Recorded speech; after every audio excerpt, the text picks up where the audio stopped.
কয়েকদিন ধরে এত পরিমাণ পুডিং খেতে ইচ্ছে করতেছিল, তাই আর দেরি না করে ডিম দুধ চিনি দিয়ে আমিও বানিয়ে ফেললাম। এখন তো অনলাইনে ঢুকলেই শুধু কেক আর পুডিং। কেক বানাতে যদিও অনেক কিছু লাগে, সব কিছু আমার কাছে নাই, তাই ভাবলাম পুডিং বানিয়ে ফেলি। যেই ভাবা সেই কাজ, তাহলে চলুন দেখে নেওয়া যাক। প্রথমে আমি ক্যারামেল তৈরি করে নিব, এজন্য আমি চিনি দিয়ে দিলাম। তারপর আমি চিনির অর্ধেক পানি দিলাম, দিয়ে এখন আমি নেড়ে দিব। যতক্ষণ না ক্যারামেলের কালারটা চেঞ্জ হয়ে আসবে ততক্ষণ পর্যন্ত আমি নাড়তে থাকবো। একদম লো হিটে রাখছি। এই যে দেখুন ক্যারামেলটি তৈরি হয়ে গেছে। এখন আমি বাটিতে সেট করে নিব। তারপর একটি বাটিতে আমি 2টি ডিম ভেঙে দিব।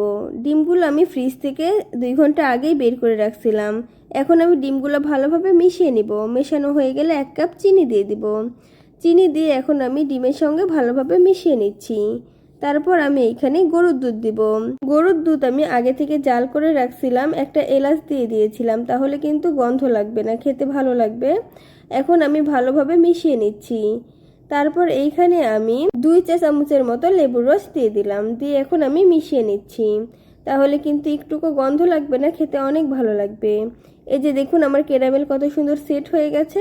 এখন আমি একটি ছাঁকনির সাহায্যে সেই মিশ্রণটি ঢেলে দিব। অবশ্যই আপনারা সেঁকে নেবেন, তাহলে কিন্তু ডিমের যে সাদা অংশটা থাকে সেটা থাকবে না, খেতে অনেক ভালো লাগবে। তারপর একটা ফ্রাই প্যানে স্ট্যান্ড বসিয়ে আমি সেই বাটিটি সুন্দর করে সেট করে নিব। এই যে দেখুন সেট করা হয়ে গেছে। এখন আমি 1 গ্লাস পানি দিয়ে দিব।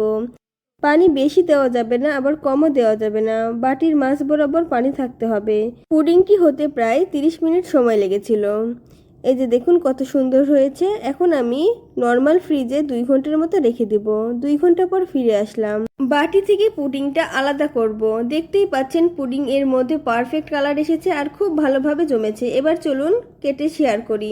দেখতেই পাচ্ছেন ভিতরে একদম স্মুথ হয়েছে। সবগুলো টিপস ফলো করে বানালে আপনার তৈরি পুডিংটাও এইরকম পারফেক্ট হবে, ভেঙে যাবে না, আর খেতেও হবে দারুণ মজার।